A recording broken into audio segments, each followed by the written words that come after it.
नमस्कार। शिक्षा की बात हर शनिवार के इस नए अंक में मैं आप सभी का स्वागत करता हूं। हम आज फिर शिक्षकों और बच्चों के कुछ प्रश्नों के साथ उपस्थित हैं। आज हमारे बीच शिक्षा के अपर मुख्य सचिव डॉक्टर एस सिद्धार्थ उपस्थित हैं, जो आपके प्रश्नों का जवाब देंगे। मैं आपका हार्दिक अभिनंदन करता हूं, स्वागत करता हूं सर। सर, हम कुछ प्रश्नों के साथ हैं। पहला प्रश्न है सिकेंद्र कुमार सुमन जी का।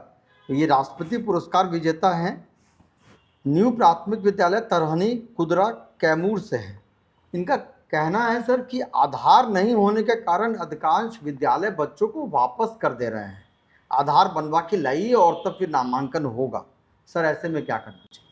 देखिए, हम लोगों ने सभी को बहुत स्पष्ट इंस्ट्रक्शन दिए हैं कि जैसे ही बच्चा अपने क्लास का पूरा कर लेता है, उसे उसके क्लास में एडमिशन कराना है। चाहे उसका आधार नहीं हो, उसका डेट ऑफ बर्थ सर्टिफिकेट, कोई भी कागजात की ज़रूरत नहीं। नामांकन लिखवाएगा और ये टीचर और जिला प्रशासन का काम है कि उसके जो दस्तावेज है, उसका बर्थ सर्टिफिकेट है और आधार है, उसको बनवाना है। किसी भी बच्चे को स्कूल से वापस नहीं भेजना है कि उसका कोई कागजात, आवासीय प्रमाण पत्र, आधार या इवन डेट ऑफ बर्थ अगर उसका बना नहीं हो तब भी उसको वापस नहीं करना है। ये जिला प्रशासन का काम है, प्रखंड विकास पदाधिकारी हैं, पंचायत का है जी। इन लोगों का काम है कि वो अपने सभी दस्तावेज उस बच्चे का बनाए जी। हम लोगों ने समय दिया है उस कागजात बनाने का जी। लेकिन मैं सभी शिक्षकों से अनुरोध करता हूँ कि ऐसे कोई भी बच्चे को वापस नहीं करें जिसका दस्तावेज अपूर्ण हो। हमारा लक्ष्य है कि 100% बच्चों का नामांकन विद्यालय में हो और ऐसा कोई भी बच्चा गांव में नहीं घूमे जो विद्यालय में नहीं पढ़ता। एक मिली भटनागर है, प्राथमिक विद्यालय हरदोई टोला बलीगढ़ रूनी सैदपुर की। ये कहती हैं कि गुणवत्तापूर्ण शिक्षा को ध्यान में रखते हुए छोटे बच्चों की कक्षा हेतु दीक्षा जैसे ई लर्निंग प्लेटफॉर्म को बेहतर बनाने के लिए हम शिक्षक क्या कर सकते हैं? देखिए, सबसे पहले जो छोटे क्लासेस हैं जी, उसमें बच्चों को पढ़ाना सबसे कठिन काम। बिल्कुल। देखिए, बड़े कम से कम एक अक्षर ज्ञान तो जान ही जाते हैं, गणित ज्ञान जान जाते हैं। बिल्कुल। लेकिन जो सबसे छोटा बच्चा होता है, जो क्लास 1 और क्लास 2 का बच्चा होता है, उसको पढ़ाना सबसे कठिन काम है। और जब तक आप कोई इनोवेशन और इनोवेटिव और उसके रुचिपूर्ण तरीके से उसको नहीं पढ़ाएंगे, तब तक वो बच्चा शिक्षा ज्ञान ग्रहण नहीं करेगा। तो ये जो प्लेटफॉर्म है, दीक्षा जो प्लेटफॉर्म है, इसमें सभी लोग अपने अपने एक्सपीरियंस शेयर करते हैं जी। अपने अपने टूल्स शेयर करते हैं और सभी हमारे टीचर्स को भी ये प्लेटफॉर्म, जो भी दीक्षा है और इसी प्रकार के बहुत सारे अन्य प्लेटफॉर्म्स हैं जहाँ पे छोटे बच्चों के लर्निंग टूल्स को के माध्यम से उसको सिखाना चाहिए और तभी आपकी जो उस लेवल के बच्चों की गुणवत्तापूर्ण शिक्षा पूर्ण होगी। सर, एक सुहानी सिंह है, मध्य विद्यालय अमरपुरी हरनौत नालंदा की। ये कहती हैं कि सर, शिक्षा विभाग के शीर्ष अधिकारी को टीएलएम मेला में शिरकत करते हुए आश्चर्य और खुशी दोनों हुआ। हम सभी ने अपनी अपनी क्षमताओं के साथ प्रदर्शन भी किया। सर, मेला में आकर आपको कैसा लगा और इस मेले की नियति विभाग किस रूप में देख रही है? उस दिन बहुत व्यस्त था जी, लेकिन मेरी अपनी रुचि थी कि टीएलएम मेला में मैं ज़रूर जाऊँ और मैं किसी तरह समय निकाल के गया और मैं सारे स्टॉल गया। मेरे ख्याल से जितने भी टीएलएम थे मैं सबके स्टॉल्स किया और मुझे लगा कि जो उत्साह टीचर्स में है और जो जोश है कि बच्चों को कैसे इनोवेशन के माध्यम से पढ़ाया जाए, चाहे वो उर्दू हो, चाहे वो मैथमेटिक्स हो, चाहे वो साइंस हो, चाहे इंग्लिश हो, चाहे हिंदी हो, जो उत्साह वो टीचर्स में मैंने देखा जी, वो बहुत ही काबिल तारीफ है। और अगर ये उत्साह मेरे सारे जो टीचर्स हैं विभिन्न स्कूलों में जी, अगर यही उत्साह रहे जी, तो मेरा अपना मानना है कि शिक्षा व्यवस्था को मतलब शीर्ष पे पहुंचाने से कोई नहीं रोक सकता। और मैं बार बार कह रहा हूं, मैं एससीईआरटी को भी मैंने कहा कि भाई जो इन्होंने टीएलएम क्रिएट किए जी, उसको आप डॉक्यूमेंट करिए, उनके वीडियोस बनाएं और इसका प्रचार प्रसार सभी स्कूल्स में करें ताकि सभी स्कूल के जो टीचर हैं वो इसका उपयोग करें। बिल्कुल सर। और सभी भाषाओं में था, मैं बहुत ही आश्चर्य था, मतलब इवन उर्दू जैसी भाषा जी, और हिंदी, इंग्लिश, मतलब जो हम सोचते हैं कि केवल साइंस में ही टीएलएम संभव है या मैथ्स में संभव है, तो भाषाओं में भी टीएलएम मैंने देख के मुझे बहुत अच्छा लगा। और मैं सबको बधाई भी देता हूँ जो टीचर्स हैं। मैं समय ज़्यादा दे नहीं पाया उस दिन, और मुझे दुख है कि मैं ज़्यादा समय दे नहीं पाया। मुझे लगा कि जो ज़्यादा समय मुझे देना चाहिए था, बट मैं उनके उत्साह के लिए उनको बधाई देता हूँ। और ये प्रेरणा वो सभी अपने जब जब गाँव में, स्कूलों में जाएंगे, और ये भावना और ये प्रेरणा वो अपने इलाके के बाकी स्कूलों में बिखरेंगे, यही मेरी आशा है। बिल्कुल सर। सर आप बहुत खुश भी थी जो शिक्षक बता रहे थे कि उनके नहीं, मैं लिए बहुत खुश था, मैं बहुत खुश था। जी। और मुझे जोश देख के मैंने पहली बार मैं बिहार दिवस में भी मैंने जोश देखा, बिल्कुल। लेकिन ये तो केवल टीएलएम का जोश था। तो इस जोश को बरकरार रखें हमारे टीचर्स, और शिक्षा में, बाकी शिक्षाओं में भी ये जोश बढ़े, यही मेरी आशा है सभी उस दिन के टीएलएम के जो टीचर्स हैं। एक ऋतुराज जायसवाल है उत्क्रमित मध्य विद्यालय मोहनपुर समस्तीपुर के। इनका कहना है कि सर गुणवत्तापूर्ण शिक्षा और जीवन मूल्यों पर आपका फोकस रहता है।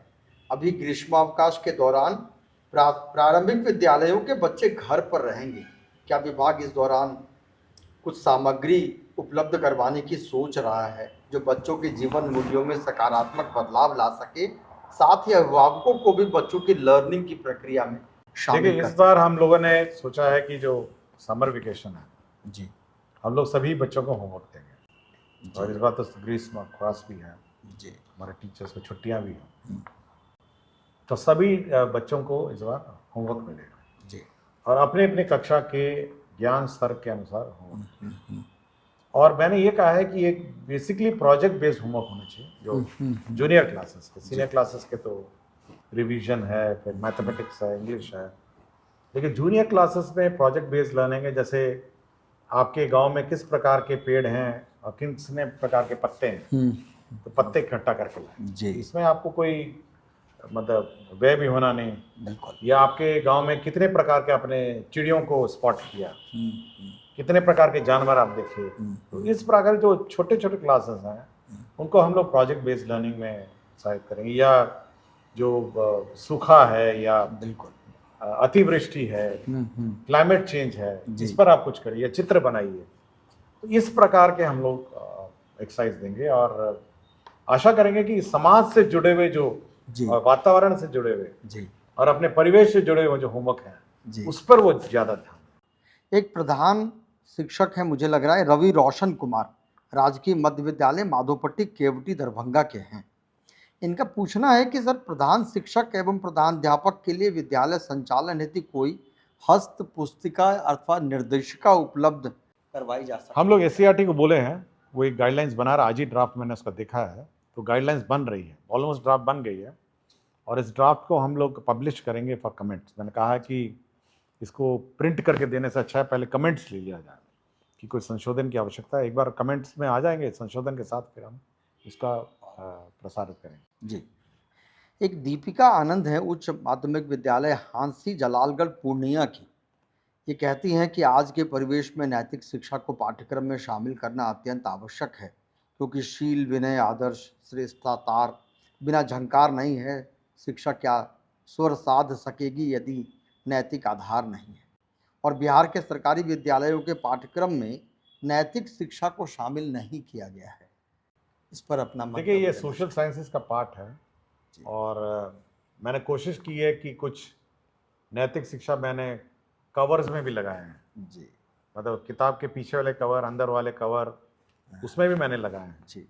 और मेरा अपना मानना है कि शिक्षा में नैतिक शिक्षा सबसे महत्वपूर्ण, मतलब कोई मनुष्य जी बिना नैतिकता के अन्य कोई शिक्षा का ग्रहण करता है तो बेकार है। सबसे महत्वपूर्ण है नैतिक शिक्षा, उसके बाद उस क्रम में बाकी शिक्षाएं आती जी। और नैतिक शिक्षा स्कूल से सीखता है, नैतिक शिक्षा वो समाज से सीखता है, तो सबसे महत्वपूर्ण नैतिक शिक्षा है। और मेरा अपना मानना है कि हमारे टीचर्स को भी जब विद्यालय में बच्चे आते हैं जी, तो नैतिक शिक्षा का सबसे पहले जो प्रार्थना सत्र है जी, उसमें नैतिक शिक्षा ही सिखाई जाती है। और नैतिक शिक्षा पर ही जोर है। जी तो जो प्रार्थना सत्र है उस पर ये जोर डालना चाहिए, जी और सभी शिक्षक भी नैतिक शिक्षा, बाकी गणित है, अंग्रेजी है, भाषा है, ये सब द्वितीय क्रम वाली शिक्षा है। जी। प्रथम तो टॉप में नैतिक जी। शिक्षा है। अच्छे बच्चे बने। हाँ, तभी देखिए समाज उसी से चलता है। बिल्कुल। समाज आपके केवल गणित और भाषा से नहीं चलता है या साइंस से। जब तक नैतिकता नहीं रहेगी, ज्ञान से, ज्ञान अगर नैतिकता के साथ नहीं चलेगा तो उस ज्ञान का कोई अर्थ नहीं। बहुत बहुत बहुत लाभप्रद है सर। कि अंजू कुमारी हैं गोंडवा पोआरी उच्च विद्यालय से, ये कह रही हैं कि शिक्षा के क्षेत्र में बिहार में महिलाएं काफ़ी अच्छा कर रही हैं।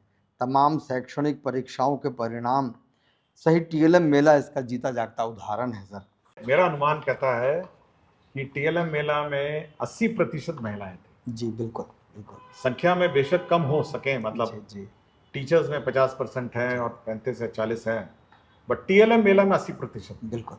तो इनका यही सवाल है कि फिर भी ऐसे बहुत सारे क्षेत्र हैं जहां लड़कियों की सहभागिता बहुत कम है, जैसे घुड़सवारी, फोटोग्राफी, एरोप्लेन चालक, तैराकी इत्यादि। क्या इस पर भी विभाग कुछ सोच सकती है?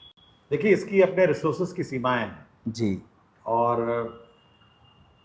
कोशिश जरूर होनी चाहिए जब जब मौका मिले तो ये सब में मतलब पार्टिसिपेट करना चाहिए, लेकिन अपने रिसोर्सेज की भी सीमाएं हैं, कोशिश तो करनी चाहिए। बिल्कुल सर। एक अभी सर आपने भ्रमण किया है बीहट विद्यालय मध्य विद्यालय के लिए, तो उसके संबंध में एक प्रश्न है कि अभी आपके द्वारा मध्य विद्यालय बीहट भ्रमण किया गया है, आपको कैसा लगा?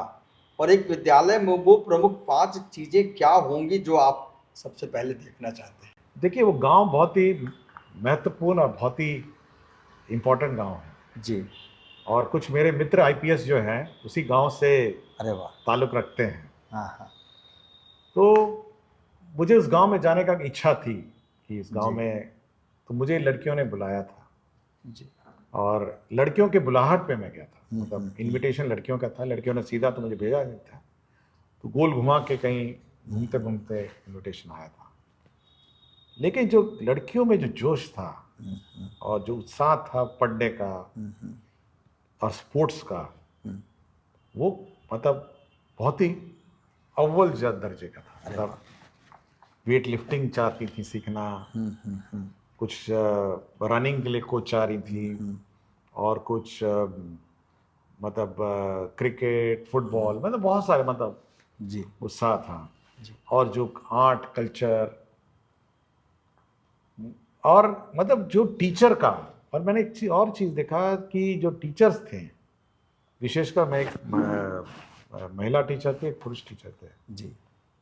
जो कमिटमेंट था कि बच्चे हमारे सीखें, बच्चे हमारे उच्च स्तर की पढ़ाई देखें, तो वो कमिटमेंट मतलब नोटिसेबल था। अरे वाह। और स्कूल की अपनी मैगजीन भी थी, जी और स्कूल का अपना ई मैगजीन भी था, प्रिंट मैगजीन भी थी, और उन्होंने एग्जीबिशन लगाया था। तो मेरे ख्याल से हमको नहीं लगता कि बेगूसराय में मतलब प्राइवेट स्कूल उस स्तर का होगा। अरे वाह। लोगों ने कहा बहुत सारे प्राइवेट स्कूल के बच्चे छोड़ के आए, जी जी। और बच्चों को दुख भी था कि वो पास आउट हो रहे थे। उन्होंने मुझे कॉन्वोकेशन के दिन बुलाया था कि सर अब 8th तो पास आउट हो गए, 9th 10th 11th 12th वाला स्कूल भी ऐसा ही होना चाहिए। तो मैंने डीओ को कहा है कि स्तर में गिरावट नहीं होनी चाहिए, मतलब हमको ये मेंटेन करना चाहिए, और हमको निराश उन बच्चों को नहीं करना चाहिए कि 9th and 10th 11th 12th इससे कोई कम हो। बिल्कुल। और मैं चाहूँगा कि जो बाकी राज्य के भी विद्यालय हैं, बहुत सारे अच्छे विद्यालय भी हैं, ये नहीं कहूँगा कि बीएड और स्कूल के बराबरी के होंगे, उससे भी अच्छे होंगे, लेकिन एक स्तर उन्होंने मेंटेन किया। मैंने देखा कॉन्वोकेशन का अपना ड्रेस भी था, उनका पासिंग आउट ड्रेस भी था, और उन्होंने पासिंग आउट मतलब सेरेमनी भी किया, तो मुझे अच्छा लगा। मतलब ये बहुत ही सुखद अनुभव था। और लौट के मैंने अपने मित्रों से मैंने शेयर भी किया जो उस गांव के थे कि भाई मैं आपके गांव गया था, अच्छा लगा जी। एक हरिदास शर्मा है, प्रधानाध्यापक हैं मध्य विद्यालय डरहक कैमूर के। इनका कहना है कि विद्यालयों को बहुत सारे संसाधन सामुदायिक सहभागिता से प्राप्त करवाए जा सकते हैं। साथ ही सामुदायिक सहभागिता से शिक्षा व्यापक, सहज और टिकाऊ होती है। क्या विभाग प्रभावी सामुदायिक सहभागिता प्राप्त करने हेतु विद्यालय को एक मार्गदर्शन उपलब्ध कराने का देखिए, सोच मैंने रहे हैं? देखा है, मैं बहुत सारे स्कूल्स देखा, मैं जी। बीआरटी की बात कर रहा था, मैं जगह गया तो एनटीपीसी ने टेबल्स दिए थे, बेंच डेस्क दिए थे, और बहुत सारे स्कूल्स जाता हूँ तो इंफ्रास्ट्रक्चर जी स्टेट बैंक ऑफ इंडिया देता है, कुछ बैंक्स भी देते हैं। ये सुझाव ठीक है कि एक फॉर्मल सिस्टम होना चाहिए। लोग ज़मीन देते हैं, मतलब वो भी ज़मीन भी सामाजिक सहभागिता से ही मिलती है। तो हमको कोई परहेज नहीं है, मतलब अगर पब्लिक कंट्रीब्यूट करे इंफ्रास्ट्रक्चर में, लेकिन एक प्लान्ड वे में हो। ऐसा ना हो कि कहीं कुछ और बना दिया और कुछ ऐसे कर दिया कि हमको बाकी प्लान डेवलपमेंट में बाधा ना हो। बिल्कुल। तो एक बार हम प्लान एक गाइडलाइन निकालेंगे इसका जी कि आपको अगर कंट्रीब्यूट करने हैं अपने स्कूल्स में जी, तो किस प्रकार आप करेंगे। बड़ा यूज़फुल होगा सर। एक चांदनी समीर हैं, मध्य विद्यालय दाऊद नगर मुजफ्फरपुर की। इनका कहना है कि वर्तमान परिवेश में शिक्षा का क्षेत्र अत्यंत विस्तृत हो गया है, किंतु कक्षा में आज भी केवल किताबी ज्ञान या इंस्ट्रूमेंटल लर्निंग पर बेस्ड है। हमने टीएलएम मेला में भी देखा कि नैतिक मूल्यों और संबंधित प्रदर्श सिर्फ मेरे द्वारा बनाए गए हैं, जबकि एनईपी में उल्लिखित है कि शिक्षा का असल उद्देश्य एक सभ्य नागरिक बनाना है जो समाज के लिए उपयोगी एवं कल्याणकारी हो। तो क्या करिकुलम में एक नैतिक कक्षा का आयोजन किया जा सकता है, तथा शिक्षा विभाग में ऐसे कौन से कदम? देखिए, जो पहला सत्र है स्कूल का, जी प्रार्थना सत्र है, वो नैतिक मूल्य ही का सत्र है, और उस सत्र में आपको नैतिक मूल्य सिखाना है, मतलब बच्चों को नैतिक मूल्य सिखाना है। तो सत्र तो है, और किस स्तर तक आप सिखाते हैं ये महत्व रखता है कि आप कैसे सिखाते हैं, बट पहला सत्र वो नैतिक मूल्य का सही सत्र है। तो हमारा फोकस जरूर है नैतिक मूल्य किसी पाठ को। एक सिकेंद्र कुमार सुमन है, राष्ट्रपति पुरस्कार विजेता हैं, न्यू प्राथमिक विद्यालय तरहनी कुदरा कैमूर के। आदरणीय एसीएस महोदय, आज के समय में कंप्यूटर शिक्षा अनिवार्य होती जा रही है। वर्तमान में कंप्यूटर शिक्षण की सुविधा केवल मध्य विद्यालय या ऊपर की कक्षाओं में उपलब्ध है। प्राथमिक स्तर के वर्ग 3 से ऊपर के बच्चों के लिए कंप्यूटर शिक्षण देखिए, अभी हम क्लास 6 से शुरू करेंगे। क्लास 6 ऑनवर्ड्स हम लोग कंप्यूटर शिक्षा शुरू कर रहे हैं कि कम से कम 6, 7, 8 जी, और 8 के बाद रेगुलर लैब्स हैं जी 9, 10, 11, 12 है, बट 6, 7, 8 में उसी क्लास में हम लोग कर रहे हैं। जी अभी 1 से 5 का मैं अभी हम लोग अभी रिसोर्स में जी इश्यूज में हैं, बट 6 से हम लोग कंपल्सरी कर रहे हैं। 1 से 5 नहीं कर रहे हैं, लेकिन उम्मीद है कि जी भविष्य में जब भी हमको अलॉटमेंट मिलेगा या रिसोर्सेज परमिट करेंगे, जब हम 6 से कंप्लीट कर सकें, फिर हम 1 से 5 तक। जी जी, बहुत बहुत शुक्रिया सर, आपने सभी प्रश्नों का उत्तर दिया है। बहुत बहुत धन्यवाद आप सभी का।